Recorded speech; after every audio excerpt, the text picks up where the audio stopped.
Genèse, chapitre 37. Quant à Jacob, il s'installa dans le pays de Canaan, là où son père avait séjourné. Voici la lignée de Jacob. À l'âge de 17 ans, Joseph prenait soin du troupeau avec ses frères. Le garçon était en compagnie des fils de Bila et de Zilpa, les femmes de son père, et ils rapportaient leurs mauvais propos à leur père. Israël aimait Joseph, plus que tous ses autres fils, parce qu'il l'avait eu dans sa vieillesse, et il lui fit un habit de plusieurs couleurs. Ses frères remarquèrent que leur père l'aimait plus que tous, et se mirent à le détester. Ils étaient incapables de lui parler sans agressivité. Joseph fit un rêve, et il le raconta à ses frères qui le détestèrent encore plus. Il leur dit : « Écoutez donc le rêve que j'ai fait.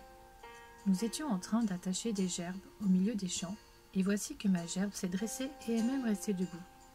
Vos gerbes l'ont alors entourée et se sont prosternés devant elle. » Ses frères lui dirent : « Est-ce que tu vas vraiment régner sur nous ?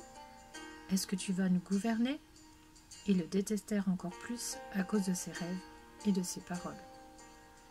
Joseph fit encore un autre rêve, et il raconta à ses frères. Il dit : « J'ai fait encore un rêve. Le soleil, la lune et 11 étoiles se prosternaient devant moi. » Il le raconta à son père et à ses frères. Son père lui fit des reproches et lui dit : « Que signifie le rêve que tu as fait ? Faut-il que nous venions, moi, ta mère et tes frères, nous prosterner jusqu'à terre devant toi ? » Ses frères se montrèrent jaloux de lui, mais son père garda le souvenir de cela. Les frères de Joseph étaient allés s'occuper du troupeau de leur père à Sichem. Israël dit à Joseph : « Tes frères ne s'occupent-ils pas du troupeau à Sichem ? Vas-y, je veux t'envoyer vers eux. » Il lui répondit : « Me voici. » Israël lui dit : « Va donc voir si tes frères sont en bonne santé, et si le troupeau est en bon état, tu m'en rapporteras des nouvelles. » Il le fit ainsi partir de la vallée d'Hébron. Joseph se rendit à Sichem. Un homme le rencontra alors qu'il errait dans la campagne et lui demanda : « Que cherches-tu ? » Joseph répondit : « Ce sont mes frères que je cherche. Dis-moi donc où ils gardent le troupeau. » L'homme dit : « Ils sont partis d'ici. En effet, je les ai entendus dire : allons à Dothan. » Joseph partit sur les traces de ses frères, et il les trouva à Dothan. Ils le virent de loin et, avant qu'il ne soit près d'eux, ils complotèrent de le faire mourir. Ils se dirent l'un à l'autre : « Voici le rêveur qui arrive. Allons-y maintenant, tuons-le et jetons-le dans une des citernes. Nous dirons qu'une bête féroce l'a dévoré, et nous verrons ce que deviendront ses rêves. » Ruben entendit cela, et il le délivra de leurs mains. Il dit : « N'attendons pas à sa vie. » Il leur dit encore : « Ne versez pas de sang. Jetez-le dans cette citerne qui est dans le désert, et ne portez pas la main contre lui. » Il avait l'intention de le délivrer de leurs mains pour le faire retourner vers son père. Lorsque Joseph fut arrivé vers ses frères, ils le dépouillèrent de son habit, de l'habit de plusieurs couleurs qu'il portait. Ils s'emparèrent de lui et le jetèrent dans la citerne. Celle-ci était vide, il n'y avait pas d'eau. Ils s'assirent ensuite pour manger. Levant les yeux, ils virent une caravane d'Ismaélites qui venait de Galaad. Leurs chameaux étaient chargés d'aromates, de baumes et de myrrhe qu'ils transportaient en Égypte. Juda dit alors à ses frères : « Que gagnerons-nous à tuer notre frère et à cacher son sang ? Venez, vendons-le aux Ismaélites et ne portons pas la main sur lui, car il est notre frère, il est de notre chair. » Ses frères l'écoutèrent. Au passage des marchands madianites, ils tirèrent et firent remonter Joseph de la citerne, et ils le vendirent pour 20 pièces d'argent aux Ismaélites qui l'emmenèrent en Égypte. Lorsque Ruben revint à la citerne, il constata que Joseph n'y était plus. Il déchira ses vêtements, retourna vers ses frères et dit : « Il n'est plus là. Et moi, où puis-je aller ? » Ils prirent alors l'habit de Joseph, tuèrent un bouc et plongèrent l'habit dans le sang. Ils envoyèrent l'habit de plusieurs couleurs à leur père avec ce message : « Voici ce que nous avons trouvé. Reconnais donc si c'est l'habit de ton fils ou non. » Jacob le reconnut et dit : « C'est l'habit de mon fils. Une bête féroce l'a dévoré, Joseph a été mis en pièces. » Jacob déchira ses vêtements, il mit un sac sur sa taille, et il mena longtemps le deuil sur son fils. Tous ses fils et toutes ses filles vinrent pour le consoler, mais il refusait d'être consolé. Il disait « C'est dans le deuil que je descendrai vers mon fils au séjour des morts. » Et il pleurait son fils. Quant aux Madianites, ils vendirent Joseph en Égypte à Potiphar, un officier du Pharaon qui était chef des gardes. Genèse, chapitre 38. À cette époque-là, Juda s'éloigna de ses frères et se retira chez un homme d'Adulam appelé Hira. Là, il vit la fille d'un Cananéen du nom de Shua. Il la prit pour femme et eut des relations avec elle. Elle tomba enceinte et mit au monde un fils qu'elle appela Er. Elle tomba enceinte et donna naissance à un fils qu'elle appela Onan. Elle mit de nouveau au monde un fils qu'elle appela Shéla. Juda était à Zib quand elle lui donna naissance. Juda prit pour Er son fils aîné une femme du nom de Tamar. Er, le fils aîné de Juda, était méchant aux yeux de l'Éternel et celui-ci le fit mourir.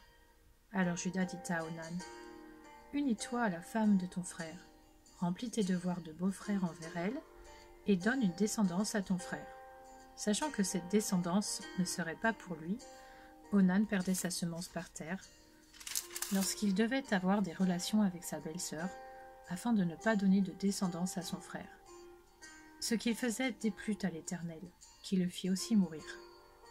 Alors Juda dit à sa belle-fille Tamar, « Reste veuve chez ton père, jusqu'à ce que mon fils Shéla soit grand. » Il disait cela parce qu'il avait peur que Shéla ne meure comme ses frères. Tamar s'en alla donc habiter chez son père. Bien des jours passèrent, et la fille de Shua, qui était la femme de Juda, mourut. Une fois consolé, Juda monta à Timna, vers ceux qui tondaient ses brebis. Il y monta avec son ami Hira l'Adulamite. On annonça à Tamar, « Ton beau-père monte à Timna pour tondre ses brebis. » Alors elle retira ses habits de veuve, se couvrit d'un voile dont elle s'enveloppa, et elle s'assit à l'entrée d'Énaïm sur le chemin de Timna. Elle voyait bien en effet que Shéla était devenu grand et qu'elle ne lui était pas donnée en mariage. Juda la vit et la prit pour une prostituée, parce qu'elle avait couvert son visage. Il l'aborda sur le chemin et dit « Laisse-moi avoir des relations avec toi. » Il ignorait en effet que c'était sa belle-fille. Elle dit « Que me donneras-tu pour cela ?» Il répondit « Je t'enverrai un chevreau de mon troupeau. » Elle dit « Donne-moi un gage jusqu'à ce que tu l'envoies. » Il répondit « Quel gage te donnerai-je » Elle dit « Ton seau, ton cordon et le bâton que tu tiens. » Il les lui donna, puis il s'unit à elle et elle tomba enceinte de lui. Elle se leva et s'en alla. Elle retira son voile et remit ses habits de veuve. Juda envoya le chevreau par l'intermédiaire de son ami, l'Adulamite, pour reprendre le gage à la femme, mais celui-ci ne la trouva pas. Il interrogea les habitants de l'endroit en disant « Où est la prostituée qui se tenait à Énaïm sur le chemin ?» Ils répondirent « Il n'y a jamais eu ici de prostituée sacrée. » Il retourna vers Juda et dit « Je ne l'ai pas trouvée, et même les habitants de l'endroit ont dit « Il n'y a jamais eu ici de prostituée sacrée. » Juda dit « Qu'elle garde ce qu'elle a, sinon nous nous exposerions au mépris. J'ai envoyé ce chevreau, et tu ne l'as pas trouvé. » Environ 3 mois plus tard, on vint annoncer à Juda « Ta belle-fille Tamar s'est prostituée, et la voilà même enceinte à la suite de sa prostitution. » Juda dit « Faites-la sortir, et qu'elle soit brûlée. » Comme on l'amenait dehors, elle fit dire à son beau-père « C'est de l'homme à qui ces objets appartiennent que je suis enceinte. » Elle ajouta « Reconnais donc à qui appartiennent ce seau, ce cordon et ce bâton. » Juda les reconnut et dit « Elle est moins coupable que moi, puisque je ne l'ai pas donnée à mon fils Shéla. » Cependant, il n'eut plus de relations sexuelles avec elle. Quand ce fut pour elle le moment d'accoucher, voici qu'il y avait des jumeaux dans son ventre. Pendant l'accouchement, il y en eut un qui présenta la main. La sage-femme la prit et y attacha un fil cramoisi en disant « Celui-ci sort le premier. » Cependant, il retira la main et c'est son frère qui sortit. Alors la sage-femme dit « Quelle brèche tu t'es ouverte !» Et on l'appela Pérette. Ensuite sortit son frère, celui qui avait à la main le fil cramoisi, et on l'appela Zérach.